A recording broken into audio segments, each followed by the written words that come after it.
Oh, go!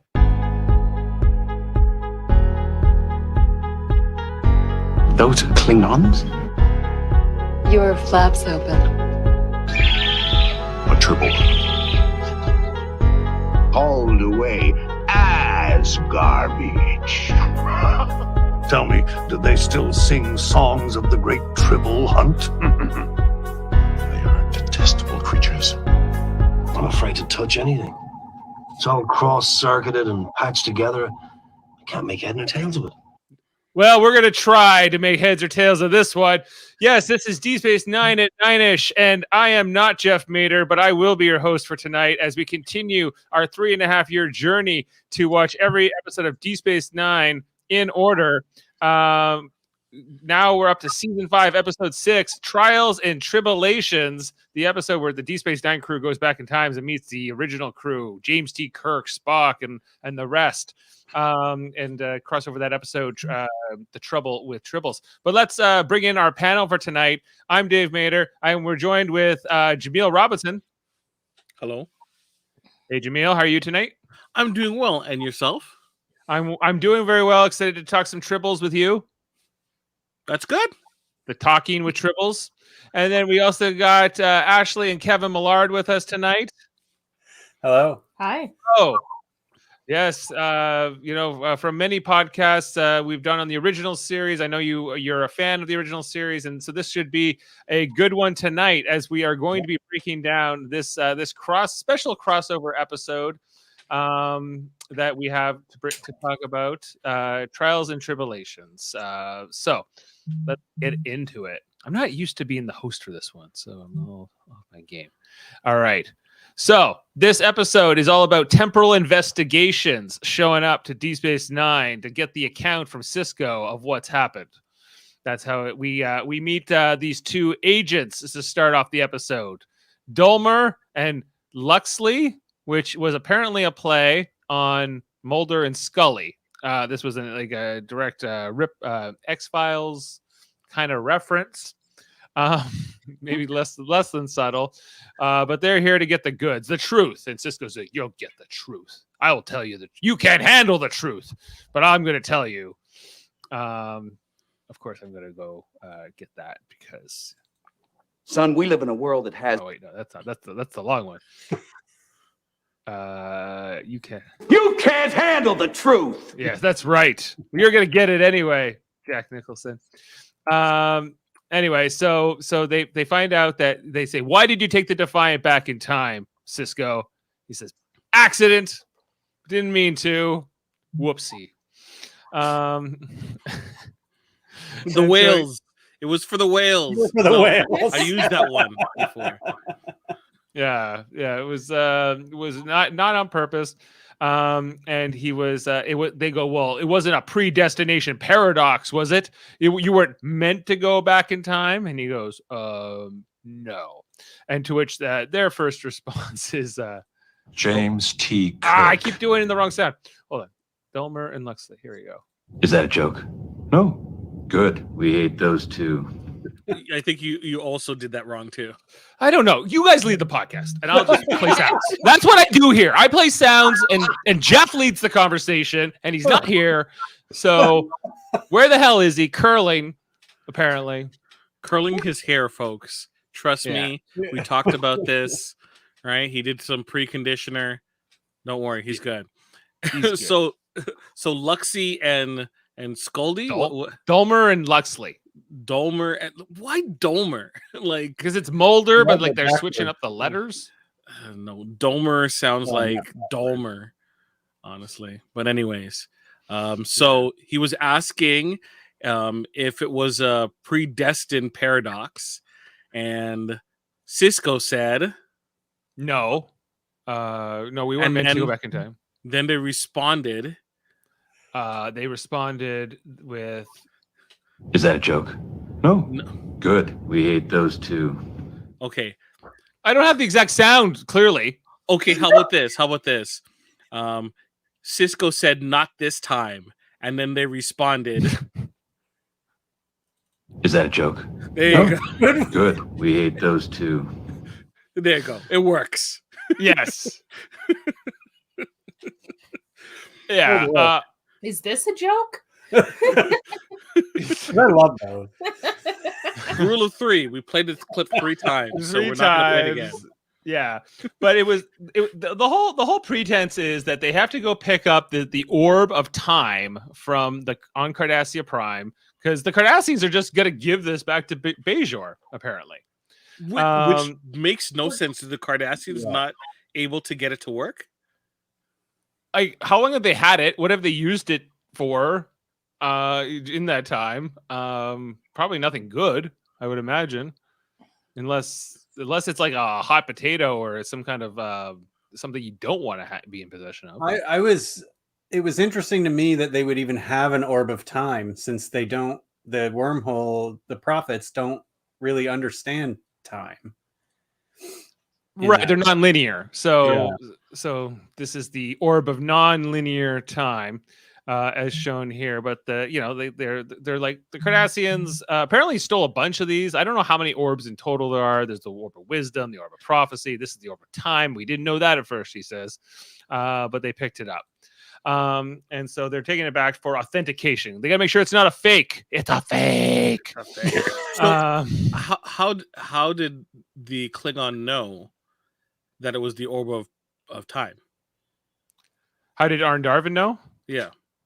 I think it's just rumors. So clearly somebody on Cardassia had to have used it. This information got around. Well, okay, if it was a rumor, like, that's some pretty high intel, that needs to be passed around. And anyone who would know that, hey, the Cardassians have a time weapon of some sort, wouldn't it like lead to war or some kind of covert operation to get it back? Or oh, they're giving it back? That's great. Like, even internally with Cardassians, it'd be like, you're giving up such a weapon, their untrusting selves, they would do such a thing. This aspect of the episode makes no sense to me. And it's only a few months or weeks before the big heel turn for the Cardassians, where they'll go join the Dominion, right? So, like, you think they would have liked to have held on to the orb of time, but clearly they were like, no, just give it back to the Bajorans. It will make them like us more. I guess the founders have like gotten this information and somehow want to get their hands on such a device. I think anybody would. It's not if it can make you change the past. And we know that Kira will go to use this later on. She'll use it to go back in time to visit her mother and figure out why she was Gul Dukat's girlfriend for a while or whatever. So it's not that hard to use. So only used for the important things. Well, yeah, like, why would the prophets like give this vision to Arn Darvin in particular, let him do this? And but the logic is suspended. That's we have the orbit time, and then we see that they're like, we were about to head back under cloak to Deep Space Nine, but not before taking on a passenger. And we meet Mr. Barry Waddle, also known as Arn Darvin, who's I don't know, like, is he immediately recognizable as the younger version, or like, that played in the original series in the Trouble with Tribbles for you guys, Kevin? No, not immediately, but once you can see it. Right. All I was thinking of is, doesn't he need to get home to look after Richie Cunningham and the rest of the kids who are probably staying out late at Arnold's? Like, he looks like... Why, was he on Happy Days, this guy? He looks like he's Richie's father, but thinner. A lot thinner. Oh, yeah, he does. Yeah, so Charlie Brill is the one who plays Arn Darvin. He's only referred to as Barry Waddle in this earlier scene. Still alive to this day. I like how Deep Space Nine brings back the original actors, not just the characters as well. Yeah, no, the thing with Deep Space Nine was, like, because Next Generation really made this effort to distance themselves from the original series, and Deep Space Nine, if anything, they wanted to distance themselves from Next Generation more than anything else. So they were like, okay, we can do original series stuff. It's no big deal. So, and what was Voyager's approach? They distance themselves from all the quadrants. Yeah. From the Yeah. Federation itself. Yeah. But they feel connected to Deep Space Nine because they wear the same uniform, at least largely, for most of the seasons. So anyway, we meet Mr. Arndarvin, and he's he's like, humans, so glad to see. Humans! I never thought I'd see another normal face again. He's happy to be getting coffee, as he mentions, Ractigino here. And we find out that Cardassians drink fish juice. You know what Cardassians drink in the morning? Fish juice. Hot fish juice. Isn't this like a little bit too like obvious when watching the episode again? It's like the performance is a little bit too hello there, young fellows, or like hello, fellow humanoids. It's great to see you. Yeah, that he's he's been playing the human part for a century, I guess, over a century. But yeah, you know that this character is going to be important to the episode. There's no way they would give him this big setup if he's not going to be, coming back here. But and then he talks about Klingon. He's just happy to get a cup of Ractigino. He says at least they know how to make coffee, even if they are. They are foul-smelling barbarians. So this leads to the whole don't take it personally, Worf, even though he's a Klingon himself. Smell earthy and of lilac. Yeah. He's like, oh, sorry, Worf. Bashir. I rather like the way you smell. Sort of earthy, peaty aroma with a touch of lilac. Yeah, he's a touch of lilac, Worf. It's a good dialogue in this episode, really, like just funny, good stuff coming off, and then we come back when they're on the bridge after, right? Like Ed O'Brien's trying to get them to all mess with Worf. Yeah, he's like, listen, like we're all just say you smell lilac when you see him, right? They've just got it into their relationship, and she's like, oh no, I have my own ways of torturing Worf. I'm like, what does that include? Exactly. They're all having. It's nice to see the crew getting along, even if it's all only on camera. Like I never really get a sense of how much this crew got along or not in real life, but it's nice to see it in this episode. I think they had fun making this episode. I hope they did. Yes, I think so too. Yeah, and so this is kind of where the whole time, like they're going, and then the whole thing flashes like sort of this golden color or whatever. They don't know what's up. Their sensors are telling them they're super far away from where they just were, like 200 light years. So they're basically not even in the same quadrant anymore. So the orb of time can also transport you across the galaxy. Time and space. The orb of space and time. The space and time, yeah. I need that view screen, Chief. And he goes, I think I got it. Even though they got the cloak on pretty good. That's usually the thing they can never get to work. They have a 3-second window. 3-second window. And we see it right there. And then credits. It's a very cool intro opening. I still really love the way they do it in this episode. And then, when they come back after credits, it's, they're like, what, come on. How many enterprises have there been? And they said there've been 5. Then he says 6. And Cisco says it's the first one, Kevin. Mm-hmm. Yes, this is before they conceived of Enterprise, the show. Right. Did Brandon Braga and Rick Berman not follow their own canon? They did not. Oh my gosh, everything is ruined. Canon wasn't followed. Canon has been desanctified. They must not have had their person with a huge Star Trek book on set like they have now. Yeah, or you could make the he says this is the first one. He clarifies Constitution class, which and he doesn't clarify. If you listen, he says it's the first one, and then he says Constitution class. He doesn't say it's the first Constitution class. True. What is the class of the NX? NX class. NX. It's just the NX class. Yeah. I think we have a quote somewhere of Archer going, "Listen up. This is an NX class ship." Here it is. You're going to be seeing a lot This more. is an NX class starship. Take a good look, because you'll be seeing more of them. In like 4 years when we build a second one. You know, it could be explained away, just saying like, you know, those were prototypes, right? Cannon crumbles. It's fine. That's not too big. It's not the worst thing that could possibly happen. Oops. No, it's not. I know that.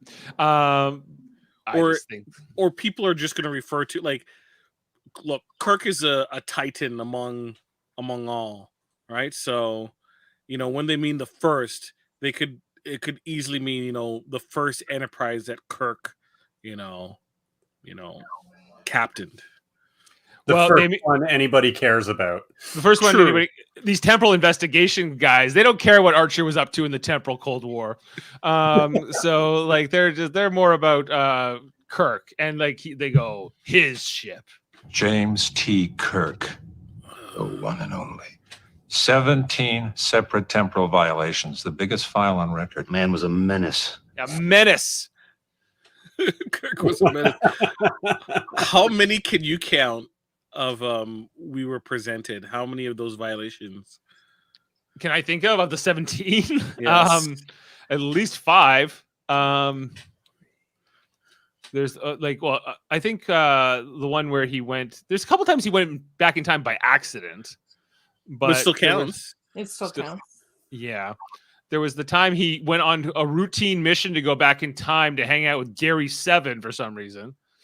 That's a great episode. I hate that episode because they're like City on the Edge of Forever counts. City on the Edge of Forever, yeah, that would be one. And there's the Assignment Earth. Is that what it's called? Yep. Yeah. And then there's the other one where there's the fighter pilot guy. You know, so yeah. And then Star Trek 4. Star Trek 4, but that other one I felt like was a necessary time travel. Still counts. Still counts. It's a temporal violation. What if the whales take over the Earth in 150 years? Yeah. What about the Prime Directive? Are we here to play God, Kevin? Sorry, continue, Dave. Well, I'm just trying to think. Like I can't think of them all, but like we saw that there was many times where Kirk and the crew did go back in time, and they usually were kind of willy-nilly about their time travel etiquette. So you could understand why the time travel guys would be a bit wary, and why they would have stricter rules about time travel. You know, by the 24th century, the Kirk rules. Yeah. So they said, okay, what next? He's like, well, we figured out who did it. They had this meeting in the mess hall. It's always interesting on the Defiant because there is no conference room, right? So it's just they reuse the sets in different ways. This one's a fun use of it. Just like, let's have a meeting in the cafeteria. And but isn't that the most like multi-use room? Like it makes the most sense. Yeah, it's just different than, you know, like when they're on the station, for instance. And then they break down this whole thing. Odo was along for this mission because I guess he had to escort the orb. You know, he was here for security, but I guess he didn't do so good in his security role because again, no kidding. All he needed to do was just stand beside the culprit, and he would have just died. Yeah. I can't figure this out because, like, they took everybody with them on this mission, pretty much. You know, like they took Odo and Kira on this mission, which, in a sense, Kira shouldn't have gone. In a sense, you know, or Kira should have been the only one who went. Yeah, well, like I guess as the Bajoran there, it makes sense for her to go, I guess. But then there's this whole thing about like she's about to give birth any second too, and in real life she's already at this point is already. Well, that's why Bashir is there. Yeah, so that's wwhy Bashir is there. And Worf, because he's right, because he knows he's- how to deliver babies. yeah, he knows how to deliver an O'Brien baby. Keiko was Wait a upset that second. Kira was going to go to a house on Bajor, in the hills, right? And then Keiko's not upset that Kira's going to go get the orb of time from Cardassia under threat of being attacked by Klingons. No, because O'Brien went with her. It's okay. There you go. Something And like that. Worf and the Doctor. Yep. See, the reason they're all there is at Keiko's request. Yeah, Keiko was like, she can only go. I know she has to go and pick up this orb, but she can only go if Miles goes and the Doctor goes, and she's like, and Worf, just in case. Did they have And to somebody's gonna have to captain the ship, so Yeah. the captain goes. Yeah. Did they submit like a letter where they all sign and return it to Keiko to get permission to go? Right. Permission slips.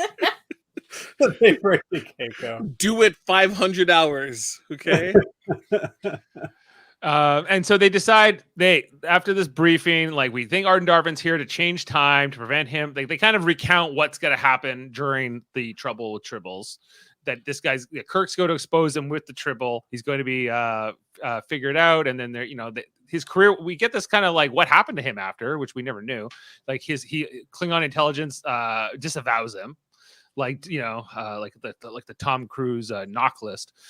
He had to he made a meager living at posing as a human merchant for a while. Anyway, so he's over, but he wiped the log before he left. He transported over, and so they're like, we got to search the station and we got to search the Enterprise, both without arising suspicion. How are we going to do that? Uniforms. I knew you'd love this. I was like, I'm so happy for Dave when you get like a uniform changing montage. It was great. It was great, Jaemeel. Thank you for saying so. I just like that. He's him talking about the color. Aren't you two wearing the wrong color? Cisco explaining the differences because they don't really talk about the colors of their shirts too often. In the old days, operations officers wore red, command officers wore gold. Do they not have some sort of like history class at Starfleet Academy? Why doesn't Bashir know this? Because You he was think they taking would temporal have- mechanics instead. I feel like history of Starfleet should be a prerequisite. I think there's some electives in the temporal category. Surely you took elementary temporal mechanics at the academy. Well, O'Brien didn't because he didn't know who Kirk was. Yeah. I'm a doctor, not an historian. That was a nice touch. Yeah, I skipped history class. Well, this was medical history. But then we also get Dax is in the in the skirt in the women's variant. And women wore less. I love classic 23rd century design. I feel like this is just very exciting. I think there was a couple things of note. When they finally did this and they put Cisco in that gold uniform, because if you know like the history of it, like originally those shirts are actually green on the original series. Yeah. Mhm. But nobody thinks of them as ever having been green because the lights made them look very gold, yellowish, right? So they kind of just established here, and I guess they had done that even from when the Next Generation had come along, that those were the three colors. Because when they introduced that uniform, it was the red, yellow, blue, not green, yellow, blue, as well. Are you happy about that? Do you wish they kind of fix that and use green instead, or is it hard to actually say because you're so used to that scheme or those schemes of colors? I think it's I think they did it out of necessity because that's just what's in people's minds. Yeah, like I think that what the original costume designer had in mind, and you see that when they wear the dress uniforms in the original series, they're green. Kirk's wraparound is green because it's all supposed to be the same division. Mm-hmm. But do you think that when Next Gen came around and the advent of CGI and green screens, that it was a necessity not to use green? No, I just think it was what people thought. I think it could have been. I think it was just more to me. That could have been a good reason not to as well. But I think that it was probably just that's what people think Star Trek uniform colors should be. if you're going to do that particular set of colors. I like the gold better. I don't like any of Kirk's green uniforms. Yeah, it looks all right. You know, and I actually do like greens. I'm partial to green. I don't know if you guys know. I like Kirk's wraparound. I green hate jacket. the wraparound. And he wears that in this episode quite a bit. He does. Yeah. This is during the second season of the, and then they put Worf and Odo in like these Cyrano Jones like outfits. Yeah, all the pockets. All these big pockets. But Odo Pockets are in right now. I guess because they don't know what to do with these two. I don't know. You know, so they have to just look like random traders. people on They're the, just merchants, Traders, yeah. merchants on the. And if you're going to be a merchant, you got to have those pockets. All the pockets. All the pockets, so you can pull out the farthest reaches of the galaxy. Yeah, and so like it was cool just to see them build the sets, like the real like their sets of like the corridors, showing all those people crammed in there. Dax makes a comment about how so many people are packed in on these old ships, and for the most part, like it's a search mission. They're just kind of looking for Darwin. They're kind of interacting with the environment. They were using this technology at the time, which allowed them to take a old technology and like old footage, and then cross-reference it with modern stuff, like kind of what sometimes the Forrest Gump technology or effect, because that was widely used in that movie to put Tom Hanks in various historical scenes. And just like, things like they don't know that they have to grab the handle and the turbo lift, or they, Cisco taps his chest for his comm badge, but it's not there. That's one of my favorite scenes. Yeah. Because he waits for the exact right amount of time to realize nothing's happening. Do you find it weird that they seemed more comfortable in the 20th century and how the technology seemed more intuitive than the technology of this current age of, interesting. That's a good point. Yeah. Like, because they just don't know, some of them at least don't know anything about this era. Even both these two in particular don't know what the hell's going on, and they're from Earth. I feel like O'Brien should know how this works. He's an engineer. He took engineering at the academy. Like, they should have studied this stuff. He should know this. So he's an enlisted man. So. It makes me think, okay, if I was in, let's say, caveman times, right? Would I be more attuned to that era versus medieval times and whatever they use during medieval times? It depends on if you have a particular interest in it, but like, what would be the equivalent for us, right? This would be roughly. I think in either scenario, I'm going to die very quickly. So if we were sent back 105 years or so, which I think is what they are sent back here, so that for us that would be 1915 or so, or 1917, right? So we're back in 1917. I think we could get by, but we might not. Just don't get on the You guys maybe maybe less.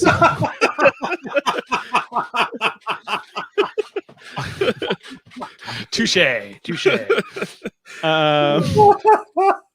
Time travel is very limited for me. Yeah. Yeah, it might be easy. Well, it might be particularly for Kevin and I. In particular, it would be easier. But yeah, we'd get along all right, I think. Yeah, we'd just be like we're good Christian folk, and I don't know, whatever would. But yes, it would be to try to get by. There would be things maybe about that time, how to use something we wouldn't understand, right? Like so. It's like, how do you make milk, or pasteurized milk, or drive even a car from that era? If you had to, as we saw when Kirk was trying to drive that Model T special and like the episode with the shock piece of the action, yeah. Mm-hmm. And just it's a lot of this, like the crew kind of just enjoying it. We see Dax here with the tricorder, loves her 23rd century design. She's talking about how she lived in this time, how she was part of it. And Cisco is like, stay on mission. Come on, Jadzia. Very big hypocrite he is. Oh yeah. do as I say, not as I do. Right. And then there's the whole scene here with Odo in the bar where he meets the waitress. She's nice. Where she talks about. You played her. I didn't yet. Yeah, you played her in the original when we did the radio theater. This is one of the radio theaters we did very early. Very early. Yeah, third episode. We were all playing like 18 characters each in that one. We had no sounds yet. And... We didn't do sounds back then. It was a very different time. It was a different time, as DePaul would say. But he wants. This is when Odo is in his human phase, and so he's a human right now. So he orders drinks when he goes to the bar, and he gets the Ractigino. Who ordered a Ractigino? An older man, a human. Oh, and this is like the big clue that they figure out that Arn Darvin's on the station, probably, because what human would order a Ractigino in the 23rd century? Preposterous. He attempted to. He attempted to. He couldn't get it. He'd forgotten that they didn't serve them back then.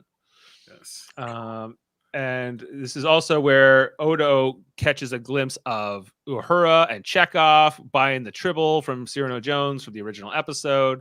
They just put Odo in the background. It works fine. It works really well. Yeah. Holds up to this day, this episode, in a lot of ways. I like the lighting in this episode, especially when they're back in the 23rd century.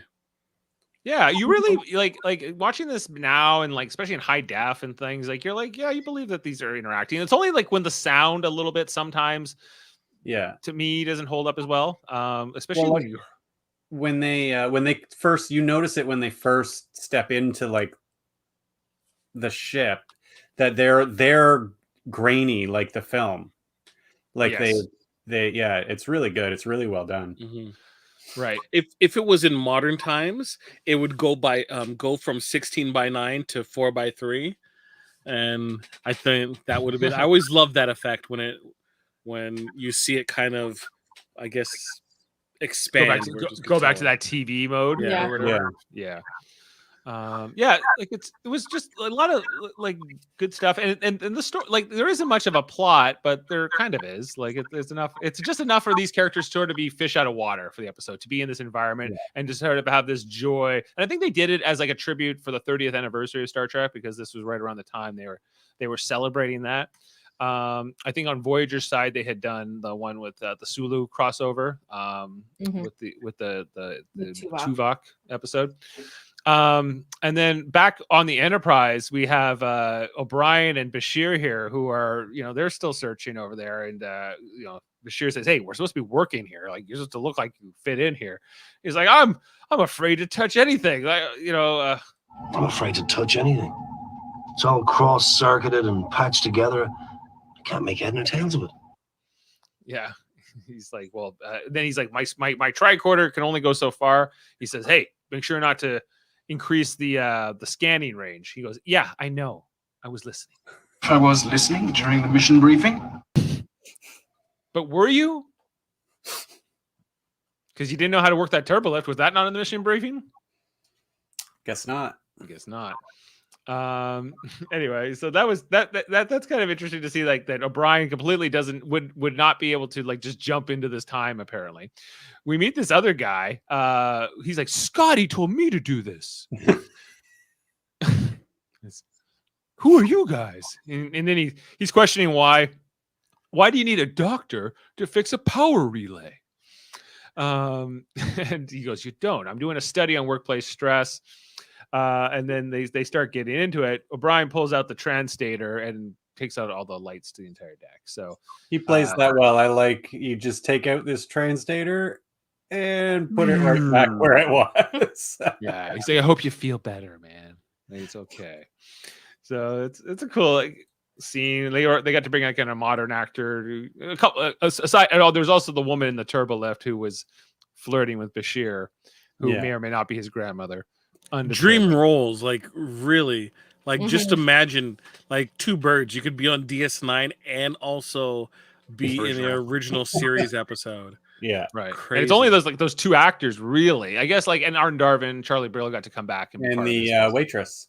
And the waitress. Yeah. Okay. Yeah. Good point. Yeah. So there's like the 3 of them in this episode who are just like, and like we were here too. We're just part of like this time and place. And with the interactions and with like the others, it helps like, I guess, connect like the archive footage that they're using from the original episode in ways. And I like that this is its own story. It's like it's only interacting with like Kirk and them as much as it needs to. Mm-hmm. Right. We see here that they all have to go to like, well, there was Worf gets together with Odo first in the scene where he finds out the Tribble, and we find out Worf does not like tribbles, as we kind of expected. We were kind of waiting for this to happen. A Tribble. Where did you get that thing? Where did you get that thing? I love Worf's explanation of the Tribble, the Great Tribble Hunt, or they were once considered mortal enemies of the Empire. They were once considered mortal enemies of the Klingon Empire. They were an ecological menace, a plague to be wiped out. Hundreds of warriors were sent to track them down throughout the galaxy. An armada obliterated the Tribble homeworld. By the end of the 23rd century, they had been eradicated. A lot to unpack there in that like little explanation Worf gets, but at the end of the episode of Trouble with Tribbles, like Scotty beams all those Tribbles onto Koloth's ship, the IKS Groth, as we learned in this episode is the name of the ship, and he goes, "I give them to the Klingons, sir, where there'll be no Tribble at all." and the consequences of that, I guess, are that the Klingons were overrun with Tribbles for a long time. Yes. I guess. So much so that they had to eradicate their home world. But like that seems extreme. And the Tribbles would just be like screaming all the time, right, around the Klingons. So like it would. I imagine it would be not fun. But Worf's like sort of reaction to them, considering he grew up mostly among humans, and I guess they were already extinct by the time he was born. So he definitely has strong feelings about them. Yeah. That have carried down from the generations. And I'd like Odo just saying, tell me, do they still sing songs of the great Tribble hunt? Sorry, he's being sarcastic. Another glorious chapter of Klingon history. Sorry. He's being sarcastic, but of course they still sing those songs. I want to know what that song is. We went on the Tribble hunt. Was Koloth on the Tribble hunt? I bet he was. It's probably one of those operas that Worf sings. Oh yeah, that's what you were singing on Saturday. Yeah, it's the opera.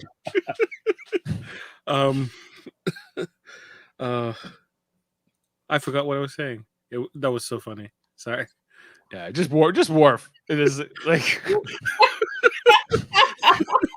like someone put shit under his nose, man. Like he is not impressed. I was just about to say, is he going to be coming to America soon as well? Yeah. Is Akeem with him? He looks like Sammy. Or maybe just upset about this costume they gave him.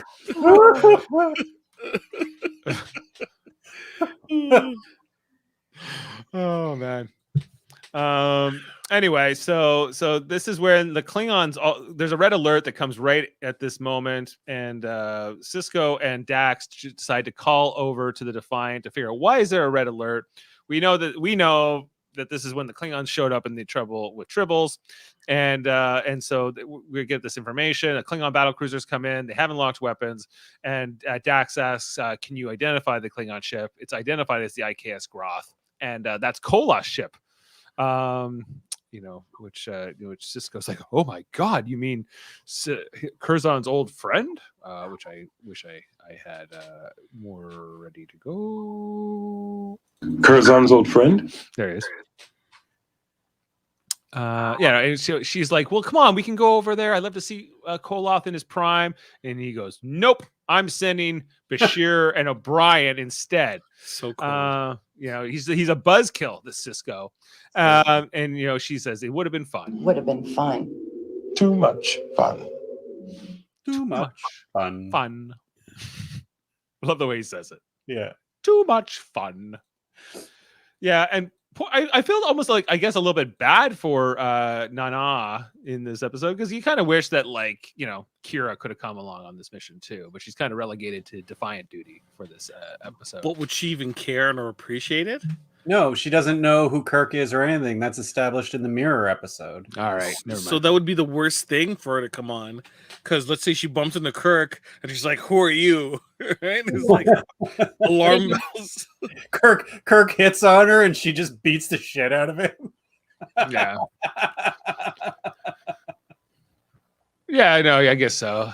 That's true. Odo wouldn't care either, but because he wouldn't have that connection. But yeah, like, so there's the scene in the turbo lift with the flaps open lady, Lieutenant Watley. The flaps open lady. Your flaps open. Your flaps open, Lieutenant Watley. I guess, yeah, as we mentioned, she's one of like the three that, you know, is thirsty. She's looking to get a drink later. She kind of talks about his tricorder being open draining power. He's always doing that, and she's like, "Are you a doctor?" And she's like, "Yep." And she's like, "I'm due for my physical." So I don't know. Is that what, I don't know. Is that what women do to try to get doctors to go out with them? Say, "Hey, I need a physical." I don't think so. But I'm sure some do. When O'Brien leaves, or when she leaves, O'Brien says, "You know." You realize, of course, she was just using you to get to me. Just he's got to make sure that, like, the Bashir cannot let this go to his head too much, right? So he's got to take him down here. And she goes, "Hey, my grandmother's name was Watley." And he goes, "Common name. You know, what if she was my great grandmother? I think she was in Starfleet." He goes, Do you realize the odds? "Do you realize the odds?" I don't know, like the odds of Dax running into Koloth again, I guess. Is it about the same odds? Yeah, but and then he says it's one of those predestination paradoxes. Yeah. I could be destined to fall in love with that woman and become my own great-grandfather. Surely you took elementary temporal mechanics at the academy. Surely you did. And just like, But not history of Starfleet. Yeah, and just how annoyed O'Brien is through this whole conversation. He's like, "What are you talking about?" Yeah, he's like, "I can't wait to get back to the station and see your face when I've never been born, or when I've never I can't wait to get back to Deep Space Nine and see your face when you find out that I never existed." Yeah, and he's just like, yeah, he's tickled pink with that one. Yeah, it's just really good, you know. Like we then go over to the whole scene here where it's Kirk and Spock talking to what's that guy's name? Niels Barron from like the administrator from K9, right? Or like the undersecretary of Quadrilateral or whatever he is. Anyway, so so yeah, like, I thought this was neat. Like, just throw them into the background here while they're talking. Yeah. She talks about, "Oh, look at those eyes. Look at, he's so handsome." And Sisko assumes she's referring to Kirk, but no, the ladies love Spock. It's all about Spock. Yeah. And that's when Sisko's like, "Enough. Let's get out of here." He has this conversation with Dax. He's like, "Listen, I want to have fun too, but I'm here on a mission. I'm trying to like stop like our entire timeline from being destroyed. Can you get behind that?" She's like, "Okay, I guess." She's like, if you give me a lecture, fine. Only if but I was going to go with it here. And so, no sound clip of what? The lecture. No. Oh. Pulled a lot of clips. Okay, continue. No, now I'm gonna have to pull more. Anyway, so I like how these guys. I especially love the ribbing here that O'Brien and Bashir give to Worf and Odo. They're like, "Oh, yeah. Hey, hey guys, we've been crawling around the Enterprise like up and down in every corridor and scanning for Arn Darvin, and they're like, well, we got a lead. You know, they're like, oh right, the Ractagino. A vital clue that others might have missed. How convenient it has kept you at this bar for 3 hours having drinks. Which I really like more of that. I just when the crew I like that they're a team and they get along. Yeah, they can have some fun with each other. And this is where we see that Scotty and Chekhov and this other guy, I forget his name, they all come in. Such a great scene. It's such a great scene, and they interacted here. We got Koroth, the Klingon, who's picking the bar fight. They think that this other guy is Kirk, right? They're like, oh, we should go buy him a drink. Go buy Kirk a drink. No one's buying him a drink. And Odo's got to be the one who's not even in Starfleet to say nobody's buying anybody a drink. Like, listen up. That's because Odo's not starstruck. He's the only one thinking clearly. Yeah. Yeah, no, I guess so. Yeah, and even Worf is a little bit caught up in it, right? But sorry, I did kind of graze over one thing. That they go, what do you mean? There's Klingons here? Those are Klingons. The famous those are Klingon scenes. Yeah. So famous that when I told my non-Star Trek watching friends about it, they're like, oh yeah, I love that Klingon sequence where they point out the differences between the old Klingons and the new Klingons. The new old Klingons. No. Yeah. It's Those done are so well. Klingons? Yeah. It's They done are so Klingons. And it is a long story. Guess I'm the new Jill. One more time, that- Kevin. No, I've lost it now. you were trying to say something? It's fine. Go ahead. Oh, he lost it. Remember now. It's gone. Those sound clips are just too powerful. All right. You wanted a sound clip a minute ago. It's fine. It's fine. I think I said anyway. So O'Brien and Bashir say what, like some kind of genetic engineering? Some kind of genetic engineering? A viral mutation? And they are going to deal with this on Star Trek Enterprise in the future. So kind of in those two things.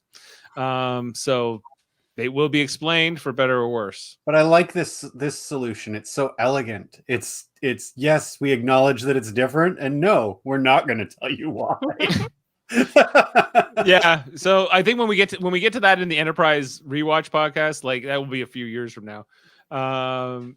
Yeah. And then, will we not? We never got an episode of Discovery that kind of talks about it.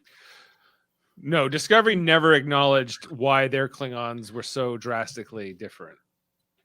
And they haven't, and I think they're going to have to try to when Michael Dorn comes back, or they do more Klingons on Strange New Worlds. I imagine they're going to have to interact with Klingons eventually over there. So what are they going to do with that?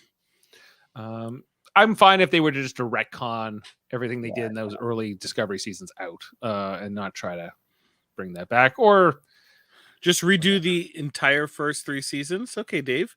All right, I'll tell them to get cracking on it. Only 2 seasons. 2. We're Yeah. Wait. The Klingons. Red Angel is second season? Yeah. Yeah. Oh God. I felt like a third season. If it was like, if those seasons were beloved, maybe they would be the new Klingon like go-to, but they're not. So I don't think that we're tied to those. We have a technology. We gave Zack Snyder $100 million to redo a mediocre movie. We can, have someone redo all the Klingon scenes in Discovery. Sure. Whatever is good. I think that the next generation Klingon design, which really is the original motion picture design, I think it's a classic. It held up for like 20 years and didn't really need to be changed, at least not that much. Not drastically like they did. Yeah.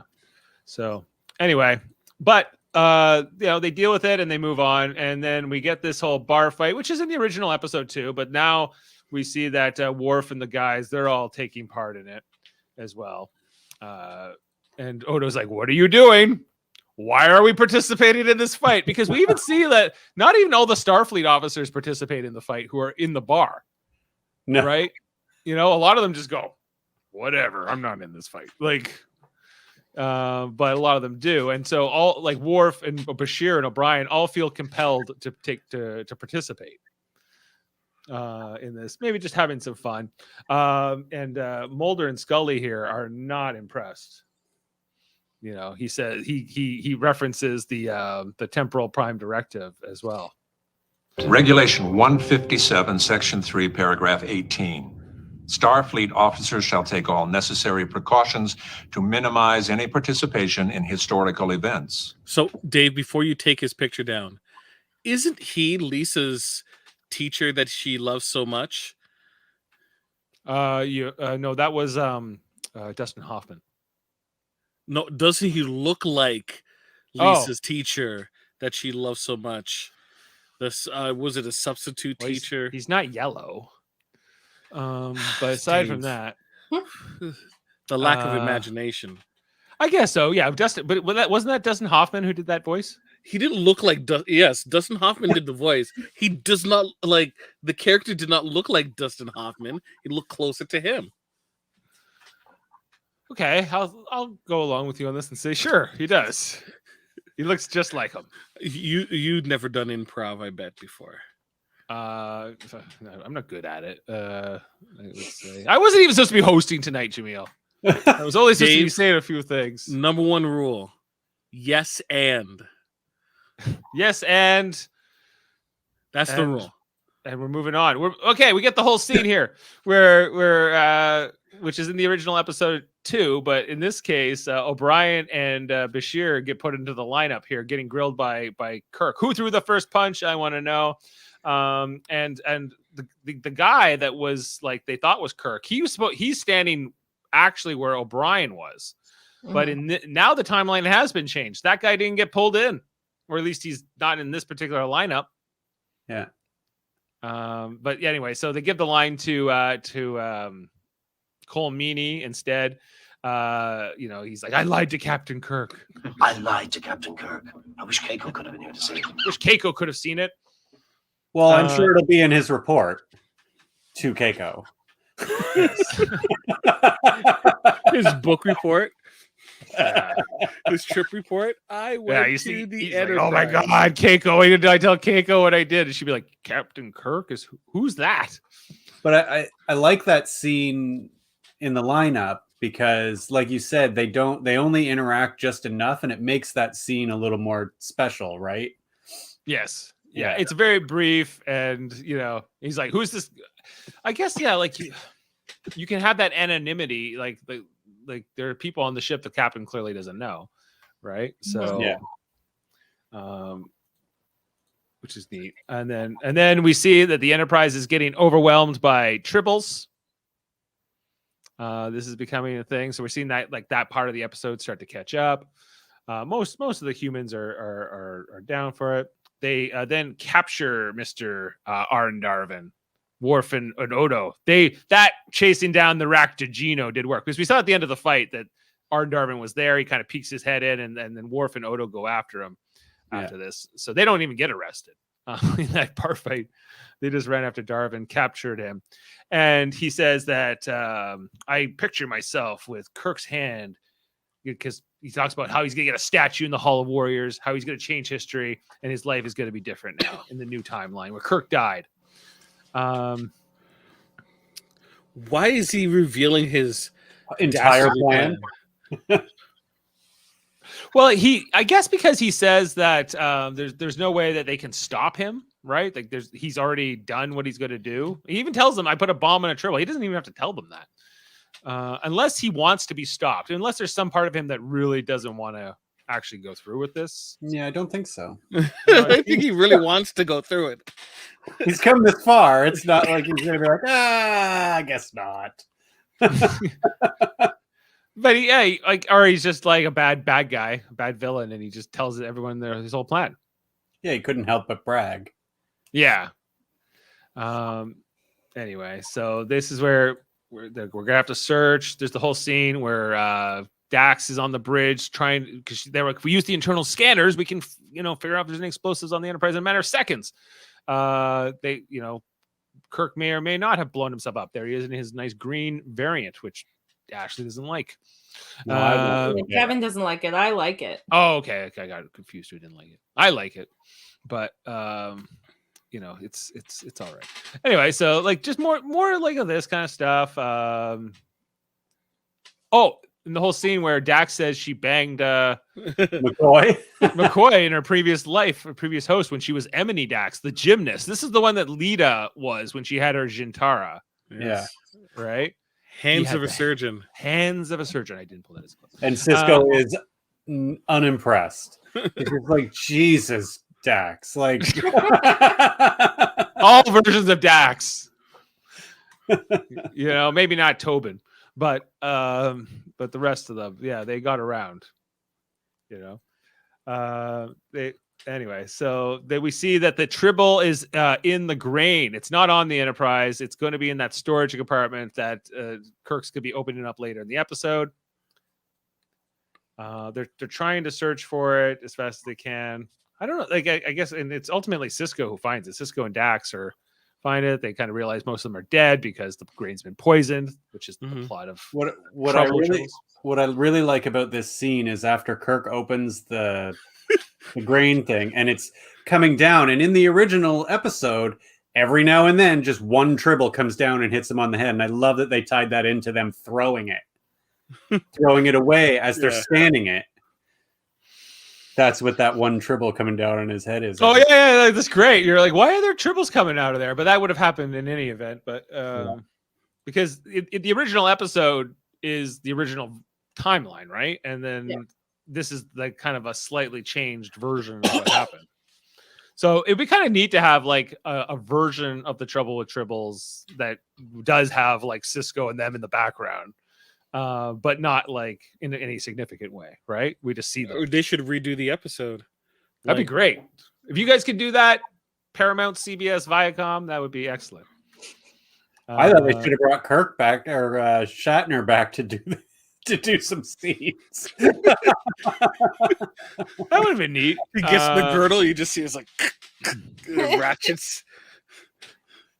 Like it's neat. I've said it a few times, but the whole high def thing of watching this episode sort of on the same picture quality as like the D9 footage is really like it more so than even back in 1996 when I first watched this, because you get that appreciation now. Kirk great. The whole thing with young Charlie Brill, Arn Darvin is kind of shown here. This man is a Klingon. And they don't like you, Mr. Darvin. I wonder why. And then this. Oh Lord. He went into business for himself. Is that a Tribble or a hairpiece? Jeremy wants to know. Her is just like staring this man down. Yeah, because this is taken from Mirror Mirror, okay, this whole scene. And so which is only about the episode, I think, right before this, which it worked really well because Kirk is wearing the variant wraparound in both cases. And so, but her reaction is seeing Marlena, right? That's from the Mirror universe. Oh my God, it's her. It's that girl from the Mirror universe who helped us escape. But in this version, she's like, oh my God, there's Full Hawk is here. And then, and he's here to be Kirk. Who would have thought? So I guess because I have it frozen right on that particular frame. But no, she was looking at him for a while. Yeah, and Cisco says, "Hey, you want to put a discommendation, like a note in my record for that, a permanent record? I don't care. Just throw the book at me. You know how many times I had to tell Dax to settle down? That was my reward. So that's it. And I saved history. So they're I think what really does I think Dulmer and Luxley really do make this episode work because it's better as a story told. Like as it makes the story of Darwin and everything kind of unimportant, and you can just enjoy what they're doing. Yeah, the whole point of the episode is supposed to be it was fun, and there isn't really like at the end of the day they are going to save the day. Like there isn't going to they're like Kirk's not going to die, and there's not going to be these horrible things, but you know, and They did a year of hell, but with Deep Space Nine instead. yeah, I don't know. Like I kind of in some ways is surprised they didn't bring these guys back again, because I thought that they kind of worked pretty well in this episode, unless like Fox gave them a cease and desist for just like they did with the James Bond episode. Don't be using Mulder and Scully parodies on your show. No, I think it was fine. Just once with these guys was good. Yeah, you got your fill? Yeah, I got my fill. It's not them that really. I just mean them as a device, as like to tell the story rather than the story happening in real time. Mm-hmm. Yeah. Ashley, what do you think of their suits? They're fine. Okay. I'm always interested in the civilian wear, not just the uniforms. What do they wear? What's the fashion going on? Figured I would ask them. I'd rather have a kind of a two-tone going on somewhere there. I mean, the undershirt needs something. Well, that's got to be some kind of like uniform or something. They're almost in the same thing. I thought they were like business suits. I guess, yeah, because they're like agents. They're agents. They're like Men in Black. Yeah, they're supposed to be like FBI, like they're supposed to be G-men, right? Like type of thing. They put their glasses on. Exactly. Be a bad pun. Be a bad pun. Do all those things. And then there's the whole thing at the ending here. Like, did you tell him? Did you tell him? It didn't come up. The Tribbles have overwhelmed Deep Space Nine. Dax suggests building a new station, and that's like whatever they did, they didn't explain it to us because by the next episode they'll all be gone. Beam them onto Klingon ships. Is that the Klingon ship? Is that Quark's first non-speaking role? I think so. I don't like. He just kind of huffs in this episode at the end here with the Tribbles, and yeah. They're like, oh yeah, remember Armin Shimmerman's on the show? They got him. You probably sold them. Let's get him to sit in the makeup chair for 4 hours, and we can just put a fuzzy Tribble on his head. No, they'll just go like this. All right, you can go home, Armin. All right, see ya. They probably filmed this with another episode. I should hope so. All right, I would hope so. I hope they didn't put him through that. 4 hours of makeup, he does that. They are like, okay, good. You go home. You got it in one shot. Yeah, and there's 2 just hours in the makeup. Just this wide shot here we get with like all the Tribbles on the promenade, and it's Worf must be having a rough day on the promenade if he has to go down there. But it would get very loud. I would have loved to have seen that Worf just strolling down the promenade and all the Tribbles freaking out. Yeah, just like sabotage. That's the safest place. Klingons will never invade that station. Yeah, what better deterrent to keep Klingons away? This Quark should be selling these. He probably did. That's why there's so many of them. That's why they're gone. That's why they're all gone. Okay, that's the episode plot-wise, even though the plot is basically not much. I guess I'll do the details discovered with Dave. Go ahead. Bye, Dave. There's no double F here. Okay. Let's get into this episode, guys. And what else? What could I possibly tell you that you don't know already? But I'm going to try to find something. All right, let's get into it. And I'm just stalling for time to pull up this particular page. Okay, so it says, in order to stay true, don't prompt me again. It says, in order to stay true to the original look of the original series, Jonathan West used the 1960s style lenses and lighting techniques. He also used a 1960s film stock with a finer grain and a 1960s style color saturation, which Kevin picked up on. Wow.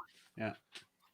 The Defiance crew asked a reluctant Worf why the 23rd century Klingons look different. Writer Ronald D. Moore knew all of the outlandish fan theories concerning this, but was afraid that an answer he would give would just be silly. So he chose to address the issue, but dodged the answer by having the crew questioning different things, which as I mentioned, they will actually deal with on Enterprise later on. I kind of agree. Like, some things just whatever, yada yada them. You don't have to explain everything. Yeah. Arn Darvin is played by both. He's played by Charlie Brill in both episodes, 29 years apart.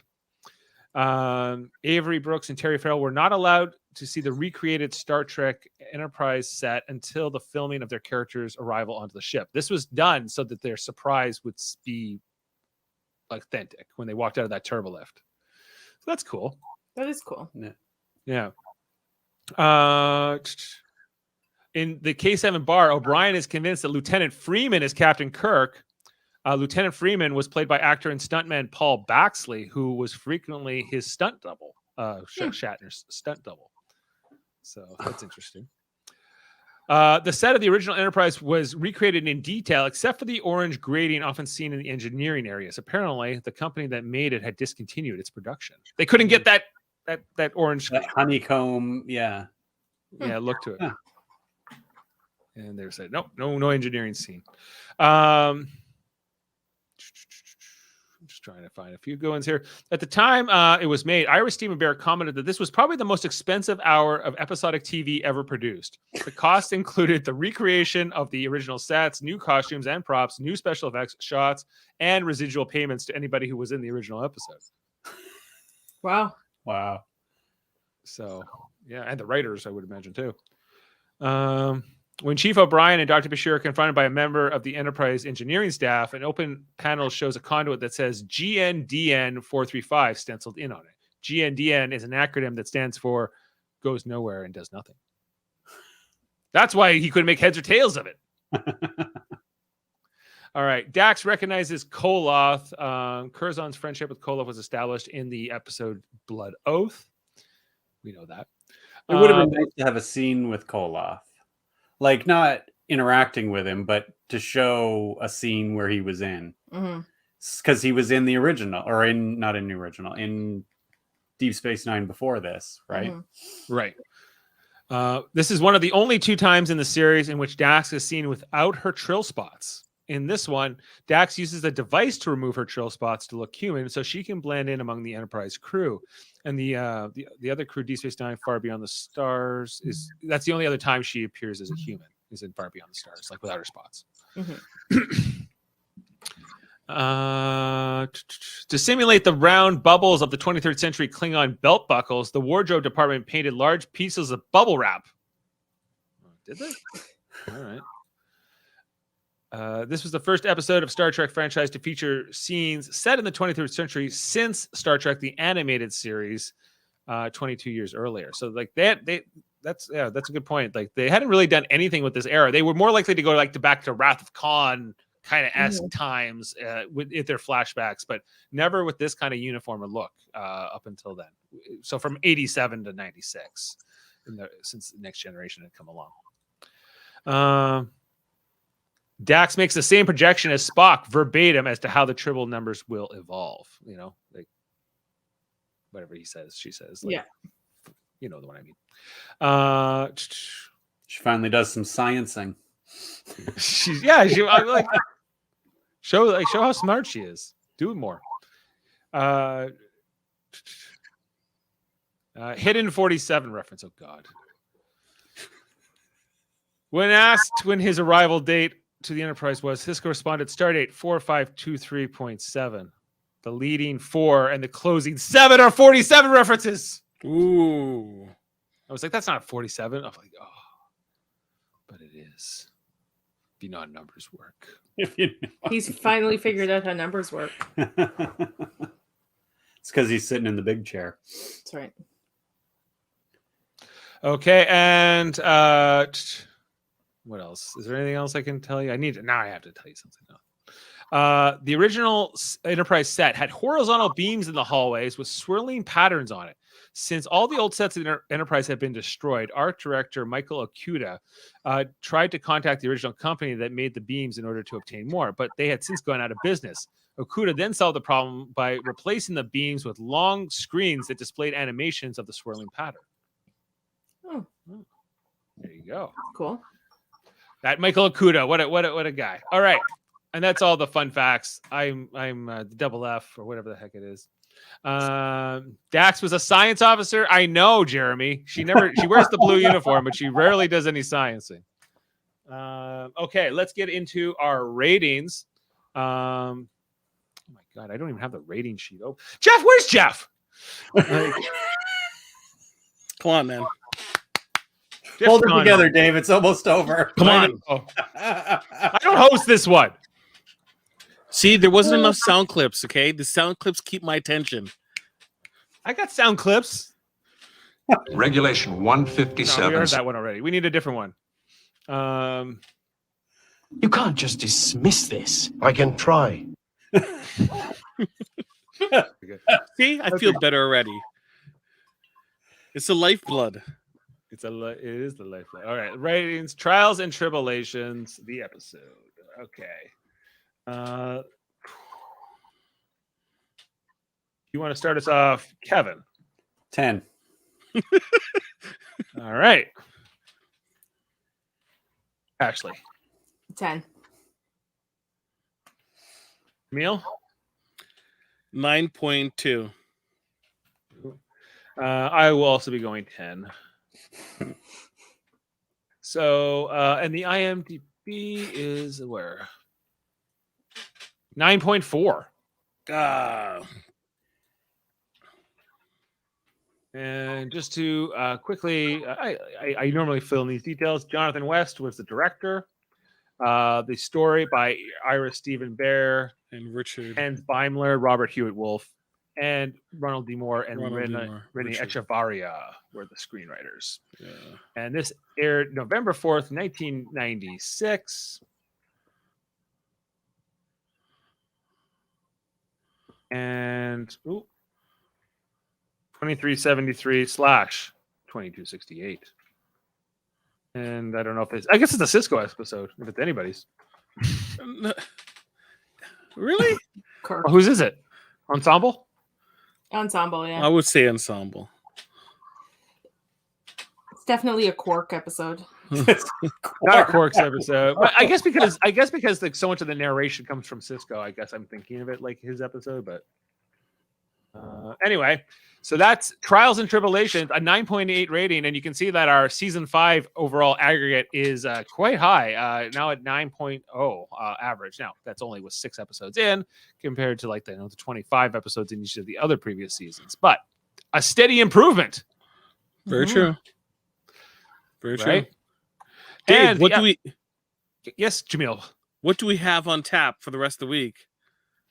Well, in 1 week's time, here on D Space 9 at 9ish, we will be talking about the next episode of D Space 9, which was episode 7, which was Let He Is Without Sin. That is the episode where Lita and Bashir and Quark and Worf and Dax all go to Risa together. Ooh. Oh, yeah. I love that episode. I always Same. think of this as a two-parter, but it's not, right? No, it's one episode. I don't know why I always think of it that way. So one other thing, did we talk about any clues that Bashir was possibly a changeling? I think that there's clues he's not a changeling, namely him wanting to go impregnate his grandmother, or he was trying to get away from O'Brien so that he can, slip into that century. Stop it! I had to do it for Jeff. All right. No, I think that this episode and the episode that comes after, I think anything after the Rise episode is potentially Bashir is the changeling at that point. But I think those two episodes, this one and the next one, are definitely him. Yeah. Why would? Fair enough. Yeah. Okay. Jeff would still be arguing with me if he were. He here. would. But he's not here. I threw a little bit to He's not here, so I'm right, Jeff, and this is not a changeling. Just get it. It's canon. It's canon. We know that it has to happen before Rapture, which is episode 10. So it is going to happen soon. Yeah. But not yet. Okay. And then on Monday nights, Jaemeel, we talk about Enterprise. Kevin Millard and I, and Jody Simpson and Adam Woodward. And next week, Davin Skellhorn coming in to fill in for Adam Woodward, actually. We just talked about the episode Dear Doctor last night. We all liked it. Yes. I know I said that like it's a surprise, but It we all was. gave it we gave it very positive reviews. You know, like, hey, I gave it its lowest rating though, at You a were- 9. but you were consistent with how you rate, so it was all good. So we'll be doing another episode on next Monday night. Check that out. It's called Sleeping Dogs. This is the one we'll be talking about next. It has to do with Klingons, I think. And then on Thursday, we talk about the newest episode of Star Trek. Right now, it's Star Trek Discovery in its 4th season. Michael Chan featured from Star Trek Discovery's Radio. own Michael Chan. Discovery's own Michael Chan, the ops officer at Federation headquarters. That's a hard job. You know, they don't just give that to any officer. You know, and so there's a lot to do there. Headquarters. Anyway, Star Trek Discovery. I'll be talking about that with Ashley Millard, Adam Woodward, and Michael Chan. Discovery's own Michael Chan this Thank Thursday you. night at 9:30. The newest episode. It's called Galactic Barrier. That's the one we're going to be talking about. And keep following along. We've also been talking about Star Trek Prodigy very recently. Is that its first season continues? It's not technically over yet, but we've talked about the first sets of episodes with Jessica Chan and Davin Skellhorn. Lower Decks will be was talked about, both of those first 2 seasons. We got Strange New Worlds on the horizon, Star Trek Picard on the horizon, as well as movies and different things. They're making so much new content. We're going to talk about it all here. And speaking of which, Star Trek Radio Theater is one thing we like to do, where we do the script reads. We mentioned it a few times tonight. We had done this Deep Space Nine episode a few times. We actually just did the season 5 episode, Looking for Parmak in All the Wrong Places. We did the live version this past Saturday night. You can listen to that live version on our channel. We're going to be editing that down into a finished version coming in the next couple weeks. And to correspond with the launch of season 2 of Star Trek Picard, our next Star Trek Radio Theater is going to be the Next Generation episode, Hide and Q, where Jody Simpson coming in to play Q.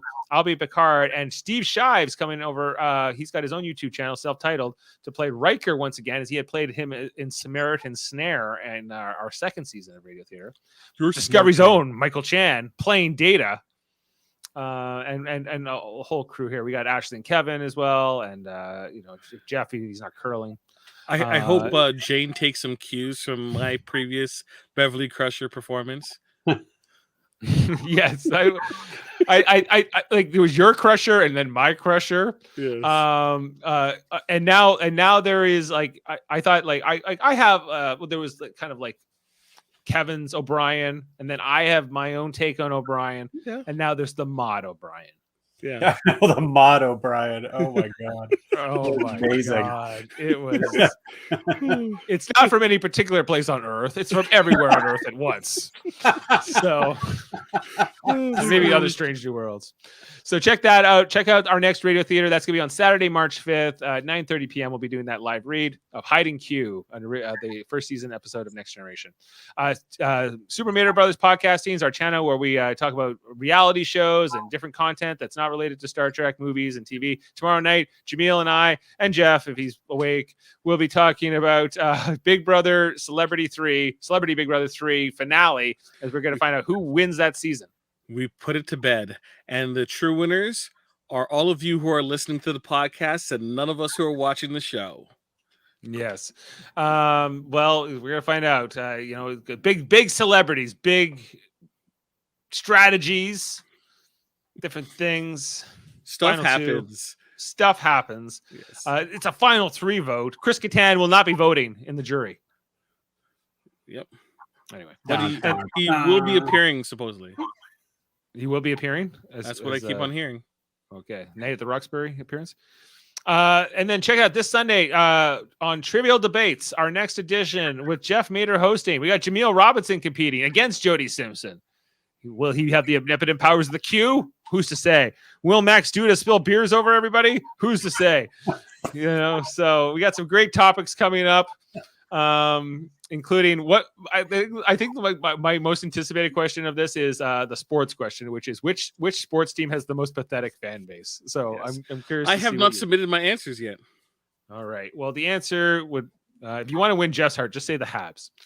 I'm not going to put the Habs. I am going to put the correct answers. All right, there you go. They'll be doing that Sunday morning, February 27th, 10 a.m. And then also check out Davin Skellhorn. He's usually here talking Deep Space Nine with us every Tuesday night, but he's not tonight because he's interviewing the executive producers and creators of X-Men, the animated series, over on his podcast, X-Rated, where he's been rewatching all the X. I got to make sure I check out that podcast. And so big congrats to him and his podcast friend over there. I'm going to be on that show next week to talk about whatever next episode they're covering over on X-Rated. So Jeff better check his curling schedule. Yeah, I won't be here, so actually I will be, but I don't count on it. Yeah, You'll be here. I know I'll be here. You got to stick to the format, Dave. Stick to the You have to be format. here. I'm more, let's just do format. Also, check out Davin's Star Trek podcast, Locutors at Trek. My son, Eamon Meter, has got a podcast called Let's Talk About Fighting Games. He does a Sam Jorka. And did I miss anybody? No, Michael Chan's got a podcast, the Hellbound podcast he does with Alex Blackburn. Yeah. Anyway, that's it. That's all the plugs. That's it. We've rated the episode. We all liked it. And I get to, relax now because the night's over. Good job, Dave. Thank you, Jaemeel. I appreciate that. All right. And we need some kind of a clip to go out here on, huh? Let's find something. Well, thank you, Jaemeel. Thank you, Ashley and Kevin, for coming here. I know what we need. Earthy peaty aroma with a touch of lilac. Okay, have a great night, everybody. Live long and podcast. Sort of earthy, peaty aroma with a touch of lilac.